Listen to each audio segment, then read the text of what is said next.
Hola amigos, bienvenidos a otro episodio de Un café con Minimalistamente.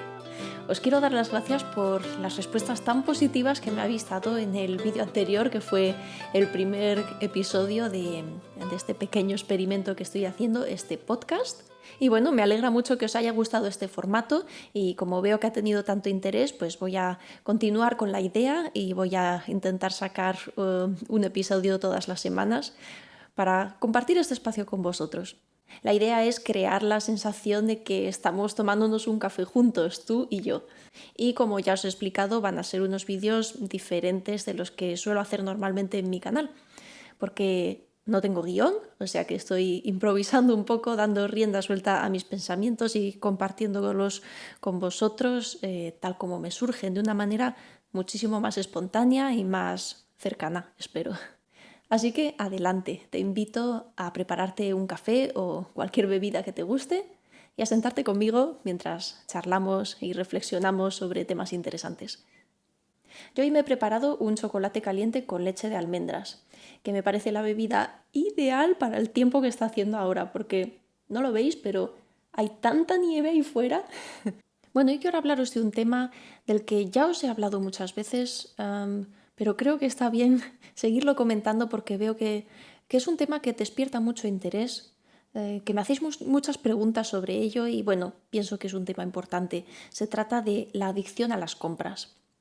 Ya os he contado en algún otro vídeo cómo antes de descubrir el minimalismo tenía un pequeño problema de adicción a las compras y cómo lo superé y cómo cambié mi vida en ese sentido. Y hoy quiero aclararos a qué me refiero exactamente cuando digo que tenía una adicción a las compras. Y lo que ocurre es lo siguiente, realmente mi forma de comprar no era tan exagerada, no, no me arruiné. Mi adicción era, digamos, discreta. No le preocupaba a nadie le llamaba la atención, a mí misma no me llamaba la atención porque me parecía algo normal, porque mi manera de comprar estaba dentro de lo socialmente aceptable. Lo que pasa es que el hecho de que la sociedad acepte un comportamiento no significa que sea sano y que deje de ser un comportamiento adictivo o enfermizo, de la misma manera que lo es el uso que hacemos de los móviles, ¿verdad? O la manera en que comemos comida basura. Nos parece normal porque sencillamente todo el mundo lo hace, pero si de repente el 80% de la población se fuera chutando heroína en público, ¿dejaría de ser malo por eso? ¿Simplemente porque todo el mundo lo hace? Bueno, pues creo que tenemos una serie de comportamientos que nos parecen normales porque los hace todo el mundo, pero cabría preguntarse si son sanos y si son razonables y coherentes. Y esta es la reflexión que yo hice en un momento dado con mi manera de comprar. Y aclaro esto porque sé que alguien que a lo mejor me conociera en aquella época me diría: Adri, estás loca, eso no es una adicción. Y hay personas que realmente tienen un problema, que se arruinan, que no tienen absolutamente ningún control sobre su manera de comprar. Y no era mi caso, pero sin duda alguna tenía un problema. Y os voy a explicar por qué considero que lo mío era una adicción. En primer lugar, compraba por la simple satisfacción de comprar, no porque necesitara cosas la gran mayoría de las veces. Eso ya me da una pista muy clara, aunque tengo que decir que ya sabéis que no me gustan los extremos y creo que sería absurdo decir que nunca jamás se debe comprar por capricho y que solo puedes comprar cosas que sean funcionales. Bueno, yo creo que hay que encontrar un equilibrio y comprar cosas por capricho es una opción, ¿por qué no? Si podemos y si es coherente, si nos hace sentir bien y si lo hacemos de una manera moderada y controlada.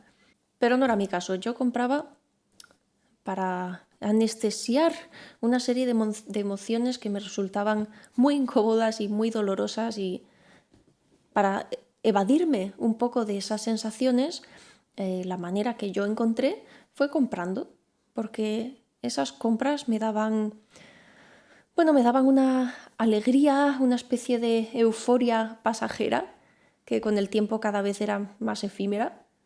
Estaba en plena depresión, sentía que mi vida era una mierda, que yo era una mierda y que no tenía libertad para hacer nada de las cosas que quería hacer y las cosas que me gustaban.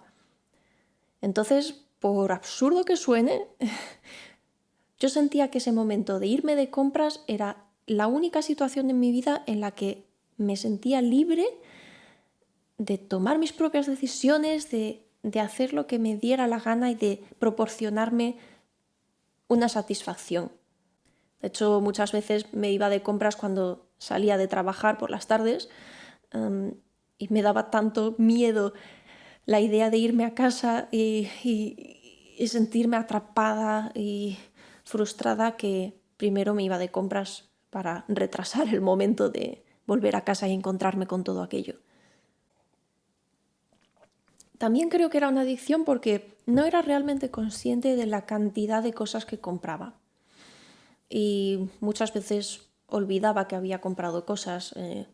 Me pasaba lo típico, ¿no? Que encontraba, después de un par de semanas, encontraba por ahí una bolsa con ropa que todavía no me había puesto y había olvidado que estaba allí. O si veía unos zapatos que me gustaban, pues no pensaba en si ya tenía otros zapatos parecidos, o en cuántos pares de zapatos tenía para la temporada, en si me iban a combinar bien los colores, o era mejor. Sencillamente veía algo que me gustaba, lo compraba y me lo llevaba a casa. Y ni siquiera cuando llegaba a casa me ponía a revisar y a hacer un balance. No llevaba la cuenta. Yo, en mi cabeza, en mi percepción, yo pensaba que sí que lo sabía, pero fui consciente de que no tenía ni pajolera idea cuando empecé con el minimalismo y reuní toda mi ropa, por ejemplo mi ropa, ¿no? Cuando empecé a reunir mis cosas por categorías, todas juntas en un mismo montón, que es el momento en el que se te cae la venda de los ojos y realmente descubres qué es lo que tienes en tu casa. Y me atrevería a decir que la mayoría de las personas no tenemos ni idea de lo que tenemos en casa. Digo también que era una adicción porque en el fondo no me sentía bien.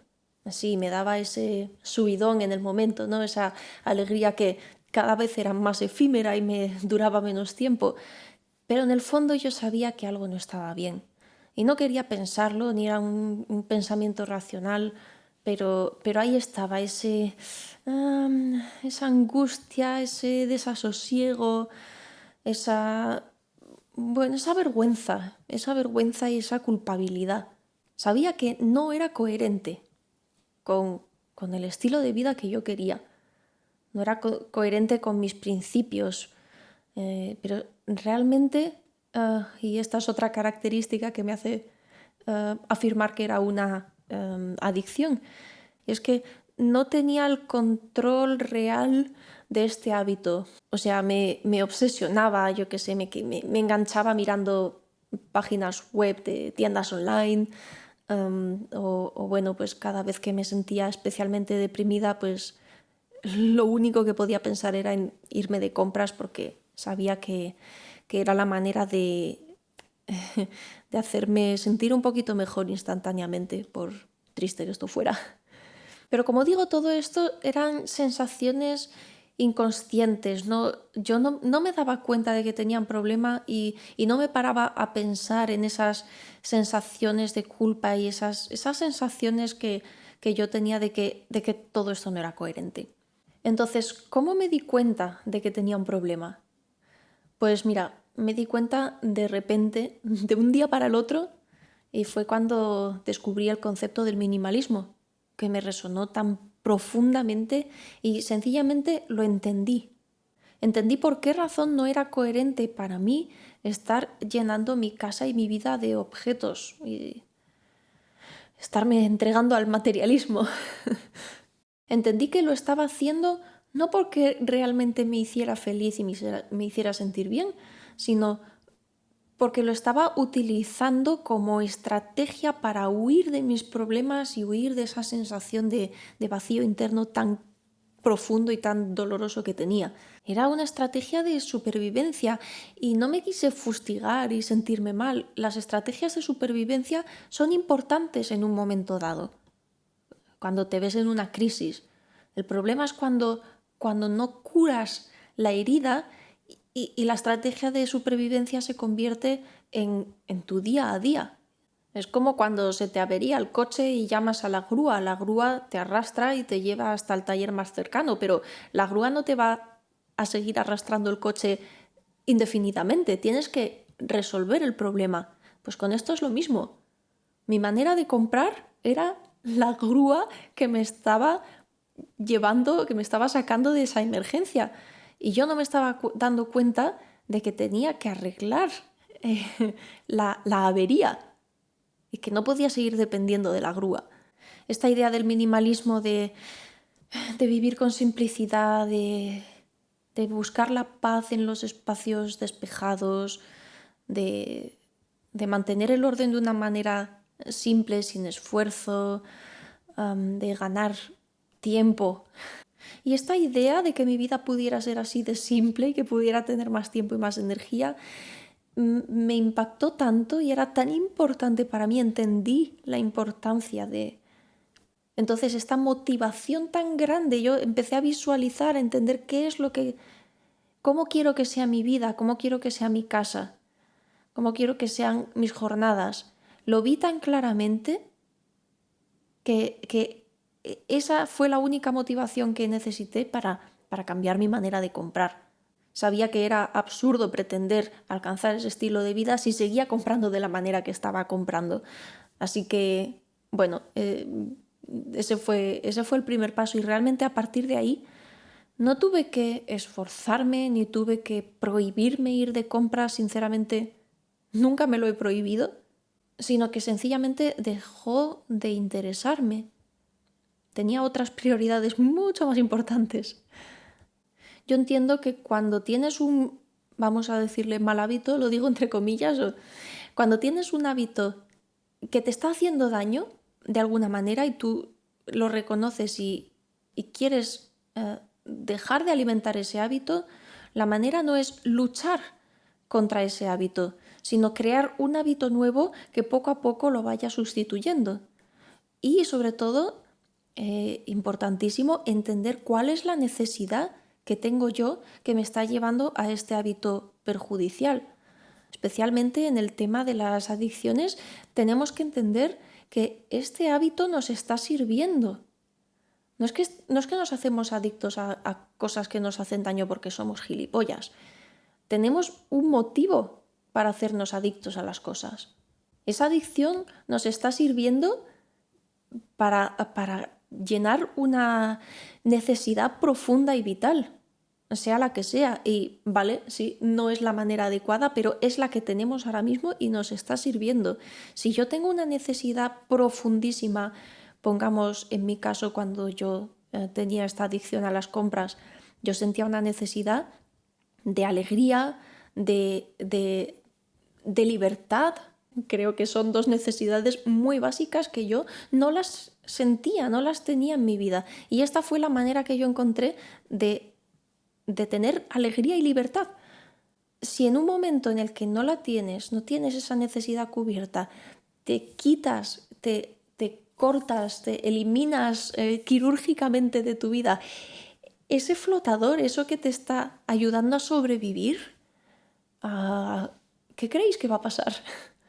Quizás a algunas personas con una voluntad de hierro les funcione o tal vez en casos en los que ese mal hábito, pues yo qué sé, en caso de un drogadicto que su vida corre peligro, si sigue teniendo este hábito, pues a lo mejor no hay más remedio que cortar por lo sano, ¿no? Pero yo creo que en la mayoría de los casos probablemente no es necesario recurrir a ese tipo de autoviolencia, que le digo yo, y creo que somos lo suficientemente inteligentes como para poder reflexionar y darnos cuenta de para qué nos está sirviendo esta adicción y de a partir de ahí empezar a pensar, vale, entonces, ¿cómo puedo, de qué otra manera más constructiva puedo empezar a llenar ese hueco y esa necesidad?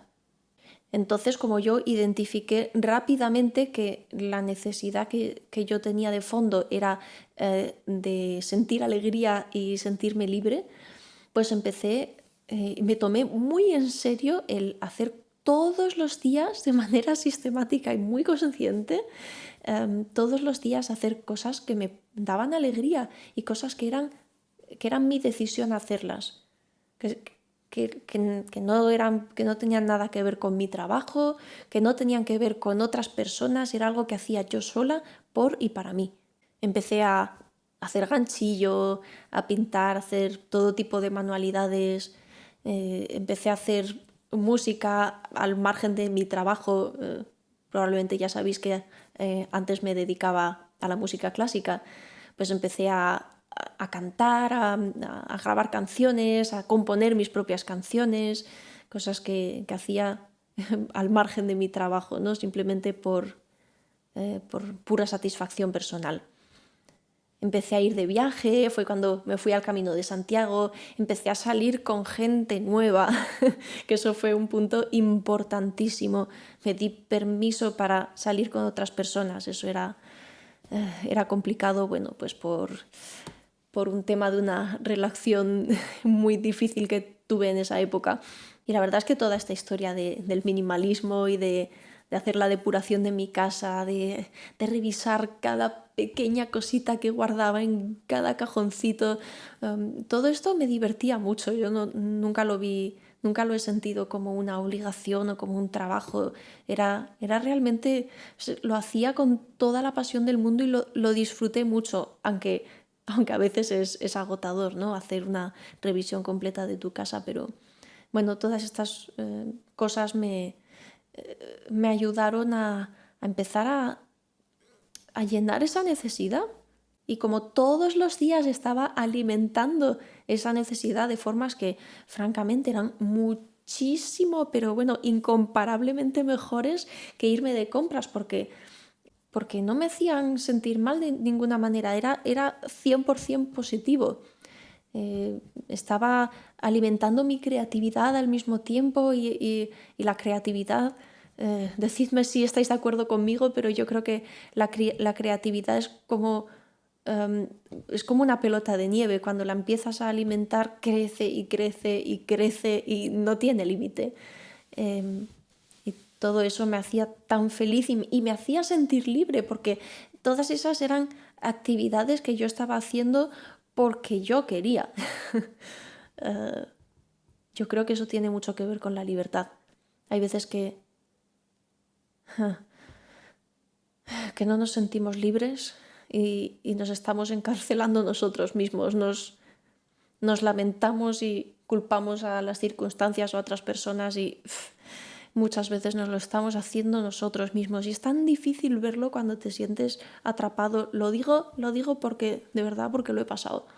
Yo me sentía tan atrapada por las circunstancias y por otras personas que no era capaz de ver que me estaba atrapando yo misma. Hay que aprovechar cada pequeñita oportunidad, cada detallito que a uno le haga sentir libre y le haga sentir bien, hay que aprovecharlo.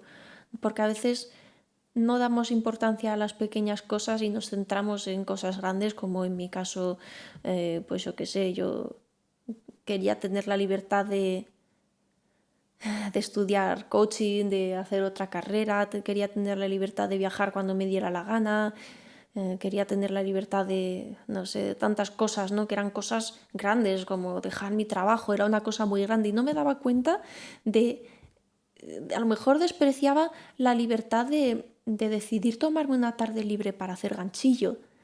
Dices, pues en comparación con la libertad de poder irme cuando quiera, donde quiera, pues a lo mejor es una tontería, pero es que cuando sumas esa pequeña libertad con otra más y todos los pequeños resquicios de libertad que tenemos en nuestra vida, si empezamos a apreciarlos y a cogerlos y a ponerlos todos juntos, amigos, eso hace la diferencia. Eso es lo que nos saca de nuestra propia cárcel que nos hemos creado nosotros mismos.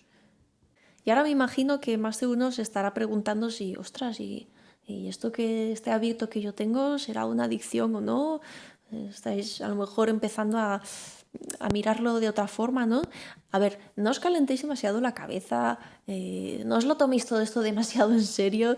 Creo que no hace falta obsesionarse ni con este tema ni con ningún otro, porque al final todo esto lo hacemos para ser más felices, y obsesionarnos y sentirnos culpables no nos va a ayudar en el proceso. Si te estás preguntando si tu hábito es sano o no, mira en tu interior y fíjate si te sientes 100% satisfecho cuando vas de compras. ¿Estás convencido de tu manera de comprar? ¿Qué necesidad hay detrás de todo eso? Simplemente toma conciencia. Ese es el paso más poderoso que podemos hacer siempre. E insisto, esto no significa que si compras cosas por capricho ya eres un adicto a las compras, ¿vale? Ten en cuenta los motivos que te he dicho antes, pues es el sentirse mal, avergonzado y culpable cuando lo haces, es el hacerlo por tapar esas emociones, ¿no? El no ser consciente realmente de la cantidad de cosas que compras, el olvidarte de lo que has comprado, el sentir que cada vez que compras algo te dura menos la alegría. Todos estos datos te van a ir dando pistas de si tu manera de comprar es coherente o no. Yo creo que tú lo sabes en el fondo de tu corazón si tu manera de comprar es sana o no. Si es coherente con el estilo de vida que quieres y con la persona que quieres ser. Y termino con la conclusión de que comprar no es malo, comprar en sí no es malo ni tampoco bueno. Depende de la persona, depende de la circunstancia, depende de cómo lo estés haciendo y de utilizarlo para enriquecer tu vida. Creo que no hay nada de malo en disfrutar unas buenas compras y no veo por qué hay que sentirse mal o sentirse culpable cuando lo estás haciendo de una manera coherente. Yo hace unos 3 años, desde que descubrí el minimalismo, que compro muy poquito y sobre todo compro de una manera muy diferente, de una manera consciente. Y ahora cuando voy de compras soy muy selectiva, me lo pienso mucho y bueno, si queréis otro día os comento de qué manera compro. Bueno, mi chocolate estaba muy rico, espero que hayáis disfrutado de vuestra bebida y de esta charla. Y me gustaría mucho saber vuestra opinión sobre lo que os he contado, y también me gustaría para los próximos episodios hablaros de temas que realmente os interesen, así que he pensado lo siguiente. Decidme en un comentario sobre qué temas os apetece que hable y elegiré de vuestros comentarios el tema para el episodio que viene. ¿Os parece bien? Bueno, chicos, ha sido un auténtico placer compartir este cafelito con vosotros. Recordad que tenéis este podcast también en versión audio en la plataforma iVoox y os voy a dejar el link aquí debajo por si preferís escucharlo más cómodamente. O para los que me estéis escuchando en el podcast de iVoox, sabed que también tenéis una versión en vídeo en mi canal de YouTube, Minimalistamente. Os mando un abrazo muy fuerte y recordad, el foco en lo importante y a disfrutar. Nos vemos en el próximo. Chao.